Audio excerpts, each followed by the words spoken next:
Welcome to the Caregivers Coaching Corner. I'm Dementia Coach Diane, and this is part 2 of a video series on how to recognize the early signs of frustration for our loved one and what to do about it. So let's face it, when someone is living with cognitive changes, they cannot process the way they used to. And so, as a caregiver for our loved ones, it is so important that we not only recognize when they're getting frustrated, but have a toolbox of tricks to help to soothe them. Because when they get triggered, and sometimes they don't even know what's triggering them, it can be really hard to calm them down. So you want to get on top of the situation before things get out of hand. So certainly, if you notice frustration creeping in, there's a few quick strategies that I use. One is sometimes just to step away briefly. Don't try to change your loved one, change the environment. And that might mean you. So if they're upset with you for any reason, you want to smile at them and maybe say, hey, I'll be right back. So just a short pause, stepping away can reset the mood. Deep breathing for me is something that helps me to calm down and then often helps Ben to calm down. So we want to encourage our loved ones to take a calming breath, and I'll share a few techniques in just a minute. Sometimes even a gentle touch. Now, it depends on if your loved one likes to be touched. Sometimes when someone's going through cognitive changes, they can be super sensitive to touch and they don't like it. So be mindful of that and experiment very slowly and gently. Ben actually does like to be touched, so I'll just gently stroke his arm or I'll scratch his back, and that will often provide not really a distraction, but just a soothing, calming moment for him so that I can communicate a little better.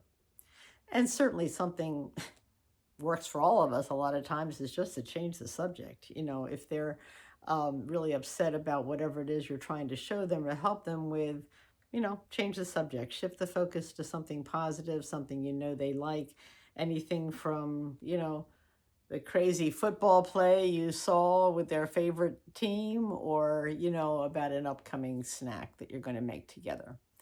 So, it's the kinds of things that really calm us all down. You just want to be ready to, again, bring those soothing techniques into play instead of trying to necessarily convince them that what you're doing is important or try to convince them that your reality is what their reality should be.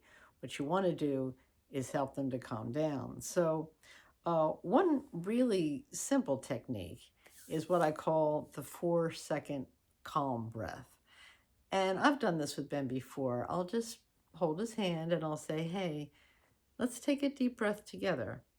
And then it's really something as simple as inhaling slowly for 4 seconds, gently holding it for 4 seconds, and then exhaling it for 4 seconds. And sometimes maybe even skip the hold, just inhale for 4, exhale for 4. And just repeat that 3 or 4 times with a soothing tone of voice. It slows down the nervous system, and can help both of you feel more in control. The second thing I've done a lot of times with Ben is what I call the comfort touch, which is actually hand on heart. And what I do is I gently place my hand on Ben's heart, or sometimes I just, I do it to myself and I put my hand on his heart as well, and I'll say, feel your heartbeat.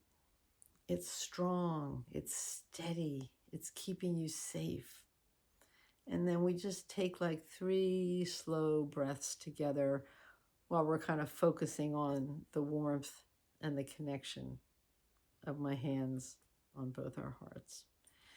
This actually works because it activates a sense of safety and calm, and it can just reduce the agitation through that gentle sensory input.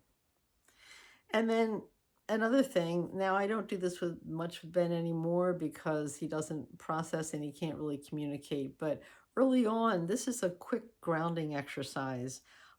It's called Name Three Things. And you say, hey, can you tell me three things that you see right now? And, guide them if necessary. I see that plant. I see that light. I see that couch. um, and then say, hey, how about three things that you can hear? And then finally, three things that you can feel. You know, that chair, that sweater, my hand. So once again, just getting them in tune with their body and kind of out of a spin of confusion in their mind can really help. It kind of redirects their attention away from that frustration and can help them to feel kind of present and more engaged instead of overwhelmed. So I hope this is helpful to once again how to notice those signs of frustration when they are starting to mount, and then some quick strategies for what to do about it. And please share in the comments if this has been helpful. Give it a thumbs up. And if you have some tips that have worked for you, I really appreciate you taking the time to comment on them and build the toolbox of knowledge for all of us. Because once again, together we're stronger, and together we got this. Thanks so much for watching.